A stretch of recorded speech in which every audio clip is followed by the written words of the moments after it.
Environment and health. States with fracking bans are still building fracking infrastructure. Economy and labor. Move over Wall Street. People's banks are coming to replace you. Politics and elections. Conservatives, the far right, fascists, and how we defeat them all. Environment and health. While the world is on fire, DNC kills. Resolution for Climate Forum. Economy and labor. How Amazon and Silicon Valley seduce the Pentagon. Environment and health. Could climate catastrophe lead to eco-fascism? Presidential candidates Elizabeth Warren and Bernie Sanders are thought to represent the left-leaning wing of the Democratic Party and even to embrace some socialist ideals. Their ambitious proposals to eliminate undergraduate tuition and fees at public 2-year and 4-year colleges, as well as at historically black colleges and universities, HBCUs, and minority-serving institutions, MSIs, though, signal that the real constituency they are courting is the American middle class. Critics of Warren and Sanders' proposals have pointed out that eliminating undergraduate tuition would disproportionately benefit well-to-do families, as these families are much more likely to send their children to college. Uncompromised, uncompromising news. Get reliable, independent news and commentary delivered to your inbox every day. For instance, among a nationally representative sample of 9th graders in 2009, 56% from the lowest socioeconomic quintile had enrolled in college 7 years later, as compared to 91% from the highest quintile. Still, one could argue that a bold policy vision for the middle class is overdue. Between 1984 and 2016, median U.S.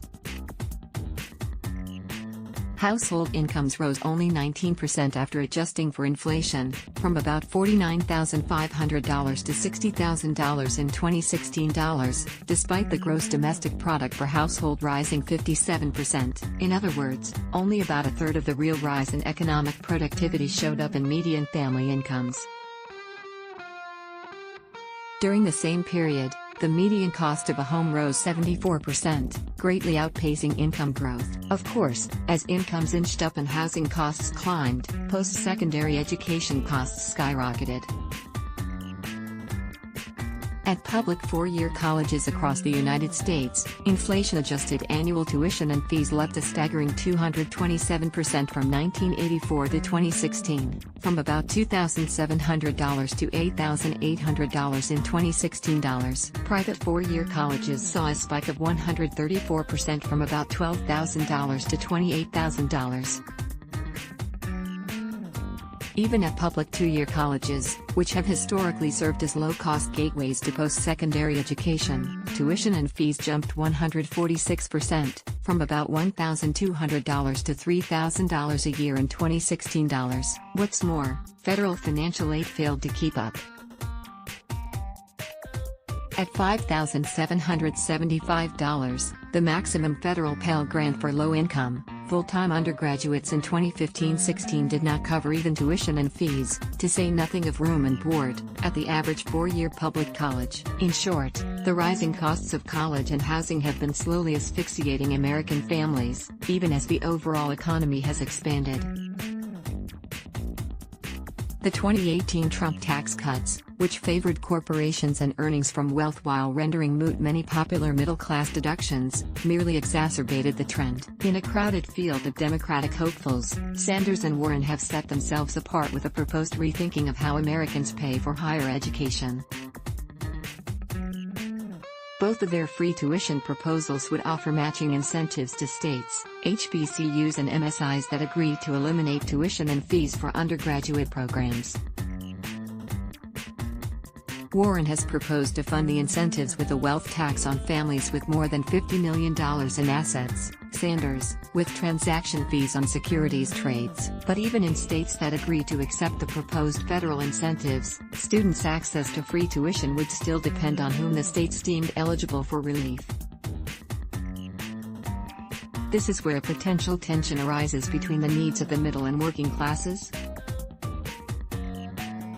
Many existing financial aid programs are designed to benefit traditional, full-time students. Federally subsidized student loans, for instance, are restricted to students attending college at least half-time, and federal financial aid formulas for Pell Grants, subsidized loans and work-study favor students who are still financially dependent on their parents. These students are often those who attend college directly after high school, and their dependent status means they are not working full-time or raising families of their own. Similarly, California's recent offer of 2 free years of community college requires that students not only enroll full-time but that they are first-time college students. This leaves out workers wishing to upgrade their skills or finish uncompleted credentials. Such rules are surely intended to limit program expenditures and encourage full-time enrollment, which is linked to a higher probability of graduation. Still, these types of restrictions would do little to help students whose personal constraints require part-time enrollment. In 2017, 63% of undergraduates at 2-year colleges and 25% of undergraduates at 4-year colleges were enrolled part-time. The Warrens' plan would also increase federal Pell Grant funding, and Sanders's plan would reduce student loan interest rates. These steps would be unlikely to fully offset food and housing expenses, 50% to 70% of student expenses at public institutions, and neither would they obviate students' family responsibilities.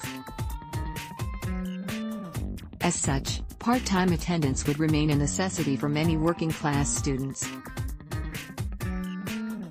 This is not a critique of the candidates' proposals, which would presumably leave benefit eligibility up to the states. Rather, it is a reminder that tuition subsidies may be most needed by those for whom higher education is not a foregone choice but a response to shifting workforce realities. Still, at a time when the cost of annual tuition, room and board at public institutions averages nearly a third of median household incomes, or about $19,000 in 2016, the Sanders and Warren proposals are more than symbolic. They would redirect a modicum of investor capital toward the wide expansion of human capital and a skilled workforce. They suggest a sound enough investment in America's economic future that even savvy conservatives may wish to take a second look. This story about free college in the U.S. Economy was produced by the Hechinger Report, a non-profit, independent news organization focused on inequality and innovation in education. Sign up for our newsletter. We're furious. This month alone, 32 people were murdered in mass shootings in the U.S. And white nationalists are becoming increasingly emboldened by Trump's rhetoric. Effective gun control seems like a distant dream, and we have every reason to believe things will keep getting worse unless there's transformative change in this country. Please join us in our fury and help us amplify the voices of the authors and activists fighting for our future. We urgently need to do more to fight against the far right and its violence, while we still can. Donate now. This piece was reprinted by Truthout with permission or license. It may not be reproduced in any form without permission or license from the source. It's block ads. Why?